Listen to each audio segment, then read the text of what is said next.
What we have done is we spent, years, about 3 years, trying to identify companies that we believed were exponential. Airbnb, Uber, those are two really, well-known examples. Break those elements down of what those companies are, and then look for commonalities, which we call an exponential canvas. And then once you understand what that canvas or those commonalities look like, go looking for other companies like them that possess those characteristics. And the idea would be that you are improving your investability and probability of success. Welcome to the Inside Forbes Councils podcast. Each episode shares transformative insights and advice from members of Forbes Councils, a group of invitation-only communities for successful executives and entrepreneurs. This is Inside Forbes Councils. Hey everyone, this is Stephen Ganoza. Welcome to Inside Forbes Councils. Today we have my interview with Jeff Ransdell, Managing Director of Rocker Fuel. Rocker Fuel is a venture capital firm investing in early-stage companies propelled by exponential technologies. We covered a lot of ground, including Jeff's investment philosophy, what sort of companies he believes will do well during and after the pandemic, equity crowdfunding, and more. All right, so Jeff, let's kick off by telling me a little bit about what Rocker Fuel does. So Rocker Fuel is a venture capital firm. In short, we kind of scour the earth looking for what we refer to as exponential organizations that we think are, going to have a massive ability of game-changing innovation.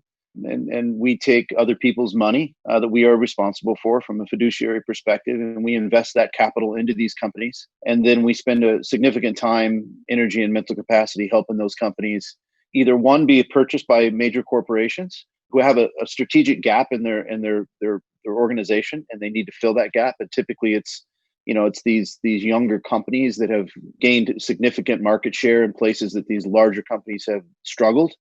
And we sell those companies to them, or we take it public. And then, that's really what we do. So you used a couple words there to describe your companies: exponential, game changer. Tell me a little bit about who your portfolio companies typically are, or maybe what you look for when looking to add to the portfolio.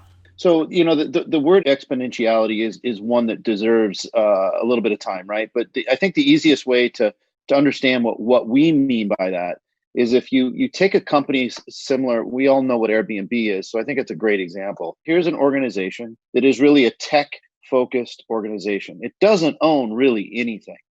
What it does is it takes software and connects end users who want to travel around the world, and instead of staying in a hotel, stay in somebody's house.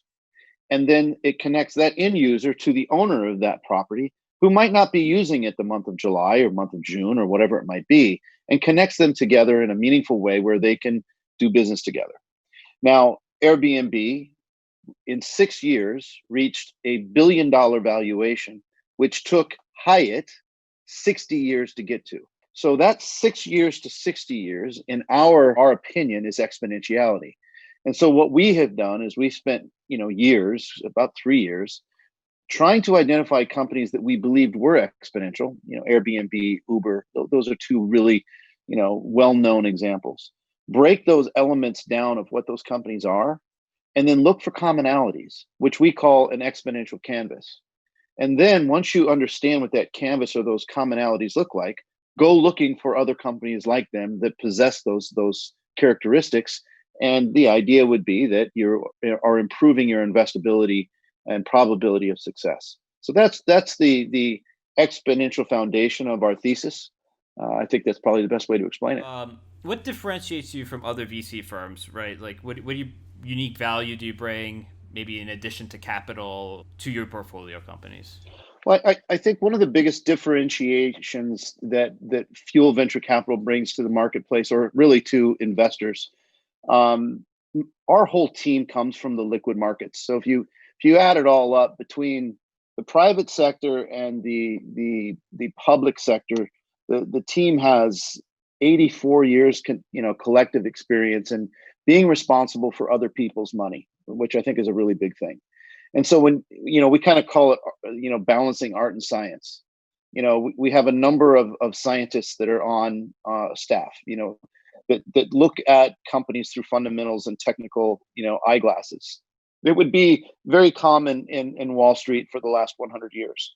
But we believe that the world has significantly changed. We think it's, the pace of that change is faster now than it's ever been before, especially in the technology space. And I think, this great lockdown of 2020 that we look at right now, as that black swan event, has really highlighted the fact that major corporations, governments, and a lot of people, for example, have really not done a great job of keeping pace with technological advances, and they found themselves, in a position that was very uncomfortable.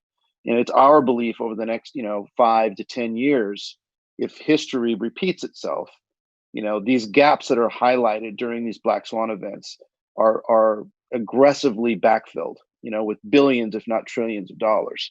And so we think that all of that really plays into the space that we are in right now, which is, that these startups are going to be the benefactor of this, because these corporations need to fill these gaps. Governments need to fill these gaps.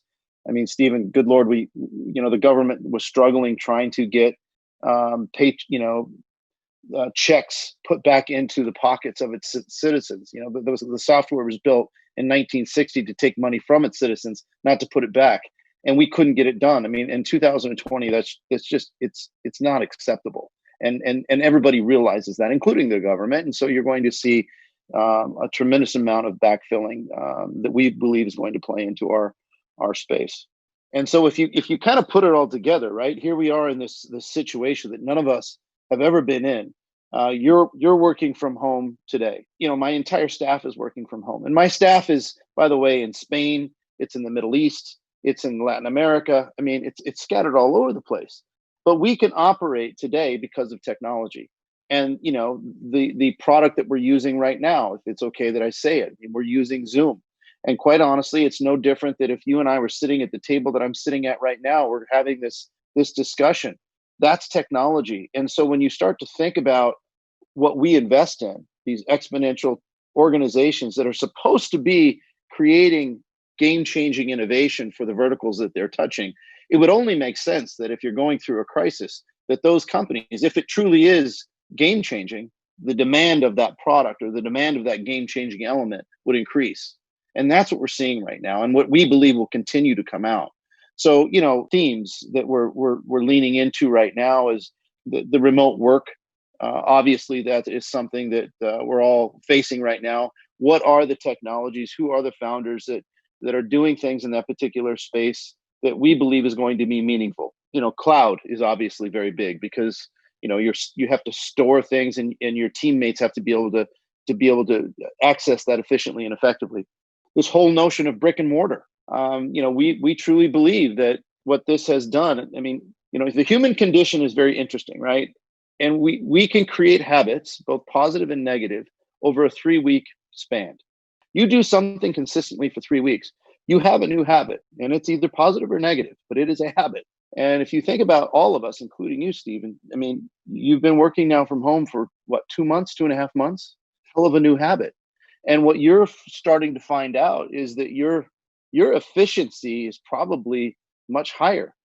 Just to get up in the morning and think about what you're going to wear, take a shower, get ready, eat, prepare, your lunch if you're taking lunch with you, get in your car, drive to your office. Maybe you have a commute, maybe you don't.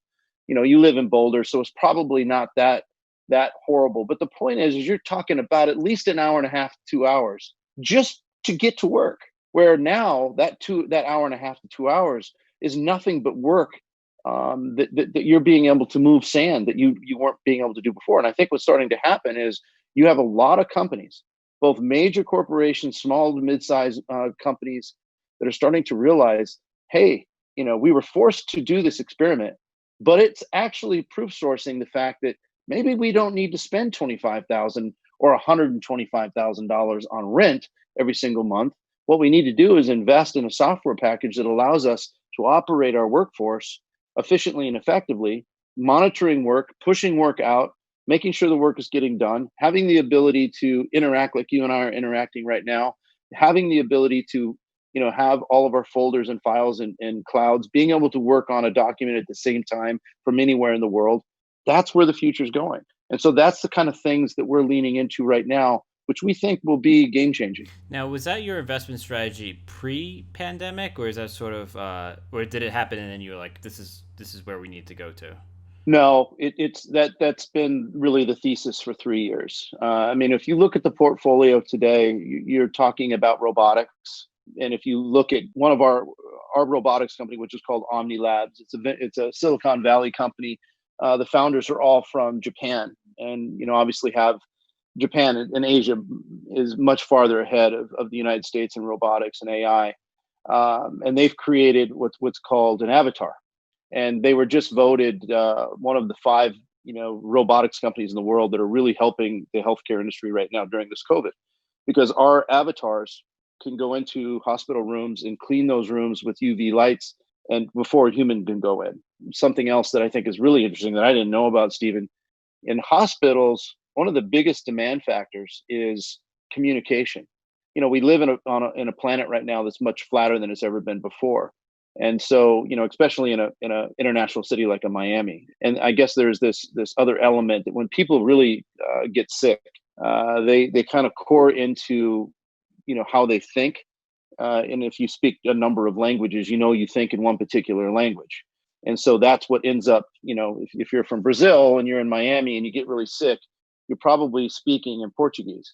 You may have a physician who doesn't speak Portuguese. And so one of the big demand factors is these interpreters who usually walk these hallways and are on demand for these doctors to help communicate between the patient and the doctor to make sure they get the right information. Well, you can't have civilians running around in these hospitals right now. So one of the things that our company Omni Labs is providing to the healthcare industry is the ability for the interpreters to be at home like you and I are, tap into our robot and walk around the hospital with that doctor and do that communication bridge like they were just there. Another thing that our robotic company did just last month in Japan, there was a university that had its commencement. Well, the students couldn't go. So what they did is they had a bunch of our robots, and each student tapped into the robot, walked across the stage, got their diploma, and walked off to the other side. That's the kind of stuff that's going on. Old folks' homes. I mean, my grandmother is in a center, and you can't go in. Nobody from the outside can go in. So these people are literally, they're wanting communication with their family members, and their family members want to communicate with them. Well, if you put our robots there, I can tap into my avatar, and I can literally sit next to my grandmother and watch a movie if I want to. So it's pretty fascinating, and that's the kind of stuff. We have another company which is called Emerge, and imagine this. Like right now, you and I are having a virtual conversation. Now, if I stuck my hand out and you stuck your hand out, we can act like we're shaking hands, but you can't feel my hand and I can't feel yours. What Emerge has done is it's created a technology, Stephen, where and this technology exists right now, and it'll be coming online here very soon. But here very soon, when I do that, when we enter into a room like this and I put my hand out and you put your hand out, you'll feel my hand and I'll feel yours. If I touch you on the shoulder, you will feel that. And that is going to be massively game changing. And you can, you're a smart man. You can start to understand the ripple effects of what kind of technology that's going to bring to the plate. So those are just two examples. We're in space. I'll give you an example of that. So if you're familiar with SAR technology. I'm not, no. So what SAR technology is, I'll give you the executive summary. Basically, a bunch of chemists came together and said, look, if we understand the chemical makeup of cement, of plastic, of drywall, of steel, of aluminum, whatever it might be, if we understand what that chemical makeup is, we can dissipate that image using computers and be able to see right through it. So you take that technology and you put it onto a micro satellite, which is the smallest satellite that you can make. Satellites are really based on their weight. And the reason why they're based on their weight is the Earth's atmosphere, the heavier you are, will just pull you in and burn you up. So microsatellites are the closest to the Earth's center. So it's literally 100 miles off of our soil. And with a microsatellite, the imaging is less than 50 meters. It's very, very, it's amazing the clarity that you have. So now you apply SAR technology to a microsatellite, and you have the ability, if I had your coordinates, I could see everything in your office right now. I could tell you, that you have a cup of coffee that you're about ready to drink the moment that this conversation's over. I'd be able to tell you, yeah, see, I'd be able to tell you how many people are in your apartment right now. I'd be able to tell you pretty much, I could tell you how many boxes of cereal you have on your kitchen cupboard. And if you start to think about that technology from an intelligence perspective, it's pretty amazing. It's also brings up a ton of privacy concerns, like that'll scare a lot of people as well. Well, typically the end consumer for this type of technology is, 3-letter agencies of the United States government. Okay. Like right now, for example, there's a lot of discussion around the United States no longer being able to use drones on the Mexican border. Well, if you can't do that, imagine how impactful the SAR data would be to those agencies that are responsible for that border. Not only would I be able to have better imaging, but I would also be able to see through the dirt, and I would be able to see where tunnels are. So you could, and one of the things that people I think always need to understand about technology, and we all have to get really comfortable with this. Yes, there are certain things that were of the past that we might lose. Like you might say to yourself, well, I don't want someone to be able to look inside of my house. Well, nobody's going to look inside of your house, Stephen, unless they have a reason to do so. And maybe they if they think that you are a terrorist, for example, and you're the next door neighbor, right, to someone that they're looking at that house, aren't you happy that they're doing it? I mean, if you don't have anything to worry about, then you shouldn't be worried about it. It's only the people that have something to worry about or something to hide that should be worried. And people like you and I should be happy about that, right? And so if we can make the planet safer by having intelligence, then the planet literally is safer for all of us, for the people who are doing the right things anyway. Yeah, it'll be interesting to see if those technologies, or when those technologies come online and are used widely, what is the reaction from the public? What is the policy response to how that's regulated? It's exciting stuff, but I feel like peril is like such a larger discussion in terms of legislation and regulation. Well, and I think that is a really interesting and fascinating conversation that we could spend the next couple of hours with. But I think that you're absolutely correct. The world is anybody who doesn't understand that the world is different than it was even 4 months ago, probably needs to plug themselves into the wall, right? That there's something that's not right. So, but with that, we all have to start thinking about the ripple effects. Elon Musk, I think, to his credit, is really good at this. And you've seen him on a lot of podcasts and a lot of conversations where he talks about his concerns with artificial intelligence. And so I do think that the people who are the leaders in these technologies and are bringing them online are responsible to think about those ripple effects. And as we continue to realize that things have changed and we're doing different things, that thought process will be in place. Legislation will come into place and laws will be in place and everything else that comes along with these the new normal, if you will. And those things, by the way, do take place. It's not, these things aren't happening in a vacuum. There are a lot of really smart people who are involved. And typically the individuals who are creating these technologies are extremely thoughtful about the good and potentially the bad if put in the wrong hands. Right. So what role are you playing as sort of the investor, or facilitating the investments in these companies to make sure that these issues are thought about? I mean, the headline example, of course, is Facebook, right? Like money poured into Facebook, and they had huge problems with like data privacy and everything, and there was a ton of backlash. So what are you doing as you invest to make sure that these companies, or to guide these companies, to make sure that this isn't something they have to think about 5 years from now, when it's like a public policy and a PR disaster? Well, I think it really, in my humble opinion, it starts off with the core values of that founder and the core values of the venture capitalist who's working alongside of those people, right? I like to tell my investors, we're very involved, and we're also, again, we come, one of those differentiating factors you asked me earlier, what makes us different? Well, we came from the public market. So I know what it's like to be a public persona, right? I know that, what you're doing today, 8 years from now, when you go public and take this company public, all the things that you're doing today, all of your posts, all of your commentary, all of your opinion can be used either against you or for you.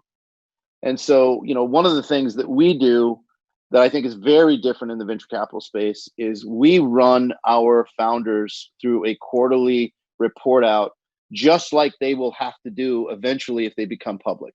I mean, every quarter, these CEOs have to get on the squawk box, and they have to take really difficult conversations from analysts. I mean, Elon Musk hates it, right? He can't stand it, but he's got to do it. And so we do that now. We are operating with the end in mind, and we call that part of our leadership development. But then, one of the things that I like to tell our investors is, like, if I had a founder, and in our quarterly report out, we found out that founder just spent $60 million of our investors' money on a jet, I would literally have a conversation with that founder of, what are the symptoms of one losing their damn mind?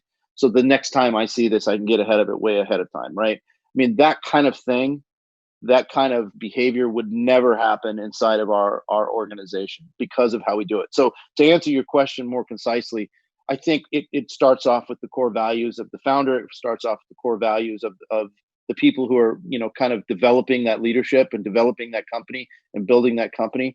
But the other thing that I think it's really important, Stephen, for you and everyone else to understand is these are groundbreaking technologies. You don't necessarily know what that ripple effect is until you find it. And then again, I think it comes back now to that core values. Okay, you've realized something. Now, what are you going to do about it? Right? And it comes back to the core values. So I think it's something that's evolving. You have to have your finger on the pulse at all times, and you have to adjust, because these are things, for the most part, Stephen, that nobody's ever come up with an idea of being able to touch one another from the other side of the planet. And, obviously that there are ripple effects to that need to be thought through. Yeah, and it seems like everybody always assumes everybody has perfect.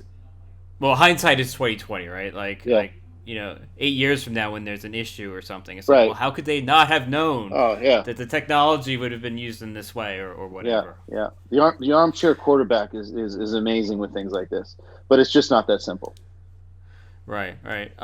So I'm curious. Are you able to tell me a little bit about how that actually works? How you feel somebody or touch somebody through a video chat? Actually, I can't. No, not yet. I can't. Not yet. Yeah, no, not in an open mic like this. No. But I will tell you, it's real. It's there right now. That's pretty amazing. Yeah, no, it is. It's incredible. Now my imagination, or I'm daydreaming about, like, how the hell could that actually work? Like, something I also want to ask about that's a little bit off topic from all this, but comes up in, like, financial news and stuff. It's sort of the time to IPO. Tell me a little bit about how you get there. IPOs used to be more prevalent, and they used to be more frequent. I would say, all the way up until maybe 11 years ago. So I'll give you a case study. So if you think about Amazon went public in 1997. It had been in existence for 3 years. And when it went public, I believe it had something like $1.3 million in top line revenue. Took 13 years to actually show a profit in the public markets. Okay. Fast forward to 2019, pretty well-known company called Uber went public. It had been in existence for 11 years and had top line revenue in the billions of dollars. So actually what's happening is the time to IPO is much longer than it's ever been before. And that's because the private markets now have things have changed a little bit in the last 3 months, but there's a lot of capital in the private sector, right? Investors are smart. Investors don't want to wait for Uber to go public in the public markets and get the crumbs of the firm that they're working with and getting a few shares of the IPO. They have the ability, if they know someone who knows someone who knows someone who knows me, that can get them into that company in the private sector long before it goes public. And that's where you see the real wealth generation. I mean, the majority of the wealth generation is manufactured long before it ever hits, the stock market. And smart investors who have the ability, have the resources, that's what they want. And that's what you're seeing now. So there's a lot of capital in the private markets, and these companies don't want to go public soon because it's hard to be public. There's a tremendous amount of scrutiny. And if you don't need to, why would you, right? Really, the only reason that you ever go public nowadays is so that you can create a liquidity event for your investors.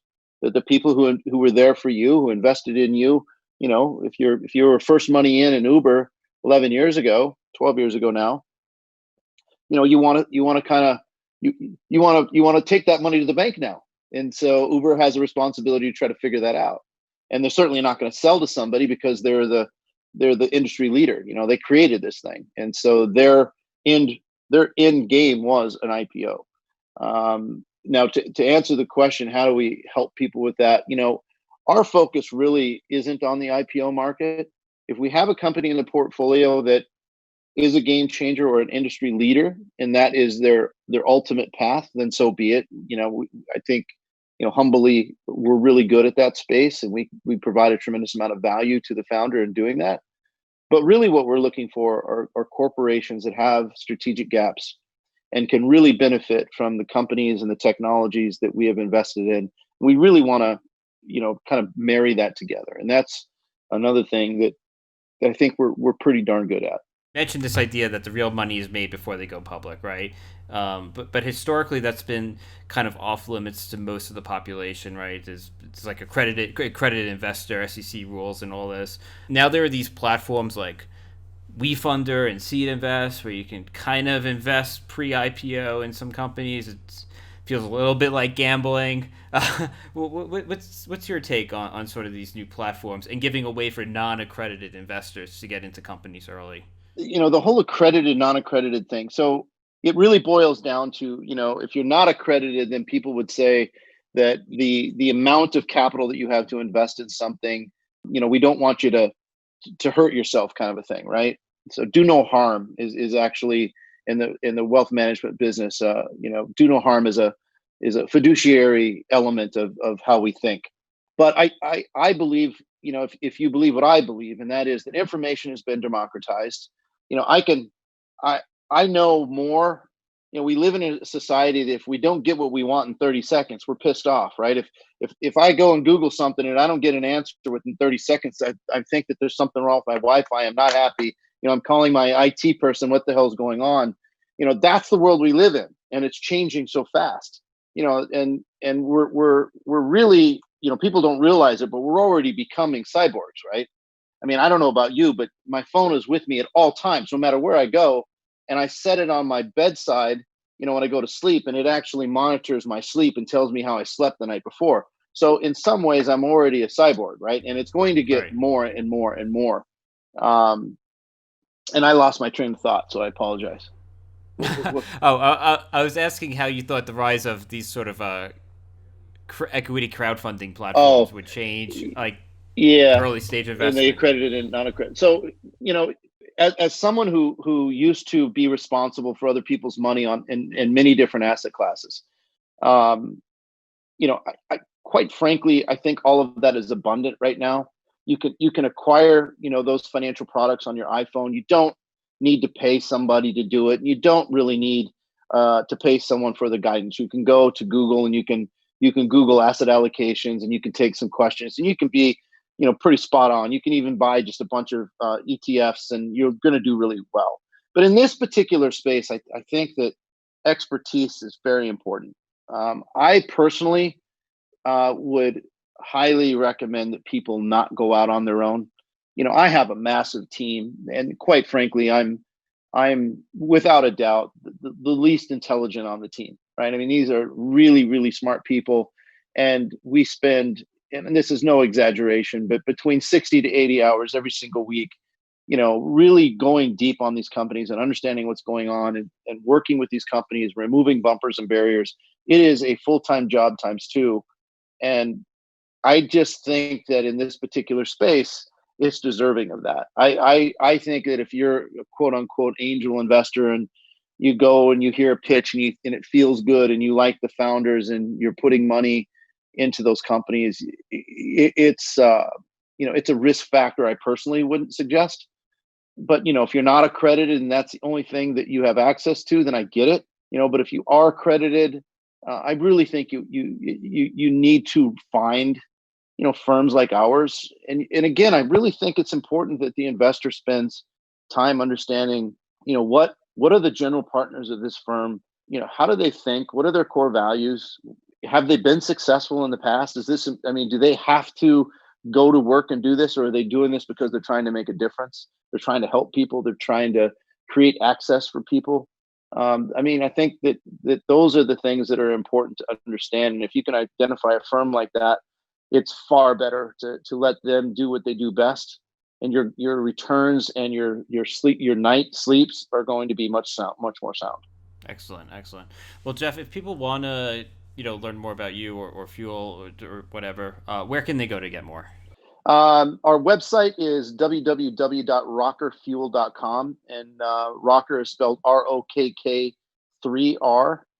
You can also find me on Instagram. You can DM me on Instagram. It's just Jeff Ransdell VC, and I'm also on LinkedIn. All the social tags, I'm out there. So we do a lot of industry thought leadership. We do a lot of writing. We do a lot of blogs. If you want to learn about our portfolio companies and you're following me on Instagram, you can see a lot of really cool things that are going on a daily basis. What are you looking for post-pandemic? Assuming that we are coming out of this, you kind of were ahead of the tools we needed to get through the pandemic. Where are you looking next? Yeah, so I get asked this question a lot. And, the disclaimer to what I'm about to say is I'm very much an optimistic person. I don't think you could be a venture capitalist and not be optimistic about life and the future. Yeah. But in my core, I truly believe that the best is in front of us. And I truly believe that technology is going to speed up. It's going to affect us. I think that a lot of us don't really realize how much it's affected us already. I was talking to one of my investors about 2 weeks ago, and he was about ready to go to the grocery store, and he was all frustrated and he was concerned because he didn't want to go to the grocery store. And I said to him, "What the hell are you going to the grocery store for? I haven't been to a grocery store in 3 damn years. What are you going to a grocery store for?" And he says, "Well, what are you talking about?" And I'm like, "Sit down, put me on speaker, grab your iPhone, go to your Apple store." We downloaded, Instacart, and I walked him through how he could go to the grocery store and never leave his house. So, the world has changed, and it's these companies that are making our lives more efficient and more effective. The best is in front of us. Technology will continue to make major inroads in what we're doing. My advice to people is to be much more open to it. Don't be one of these people who is proud to say, well, I don't do this and I don't do that. I don't have an iPad. I don't do this. Don't be one of those individuals, because you're going to find yourself in a situation like you just did, where life all of a sudden becomes cumbersome and dangerous. Just like my investor, who was very, very stressed out about going to the grocery store. Not necessary to be stressed out about going to a grocery store in 2020. And I can go on and on and on. We could spend the next 2 hours talking about these things. Imagine that person who refuses to do online banking and goes to the darn bank once a week. Well, let me tell you something. What were you doing? You were completely stressed out because you didn't know how to operate or to maneuver inside of online banking, and you all of a sudden had to learn. Don't be one of those people who get themselves in a situation where you're having to figure things out. There's an old saying: proactive people create the rules that reactive people end up living by. And in today's day and age, that is so strong. Be a proactive person. Be out front. Don't be one of these people that are caught reacting that has no choice. And that doesn't matter if you're an individual, if you're a company, you have a responsibility to your investors to do it. And if you're a government, shame on you if you're operating on 1960 software. That's a great note to end on. Bring it full circle to to the payouts. Jeff, thank you so much for taking the time to do this today. Stephen, it was a pleasure. It was fun to do. Anytime. And if you'd like to hear more about some innovative technology, any time that we can use new technologies to tell our story in a more unique, engaging way, in a way that really captures audience attention and pulls them into what we have to say and starts dialogue, it's a valuable opportunity. Be sure to check out episode 61, where Forbes Agency Council member and Executive Vice President of Trek, Sarah Manoni, discusses ways that companies can use augmented reality in B2B marketing. Well, that's all we have for today. As always, thank you so much for listening. Be sure to subscribe, and we'll see you on the next episode. This has been Inside Forbes Councils. Please be sure to subscribe to us on iTunes, Spotify, or wherever you get your podcasts. If you're a member of the Forbes Councils and would like to participate in our podcast series, please email your member concierge. If you're interested in joining a Forbes Council, learn more at forbescouncils.com.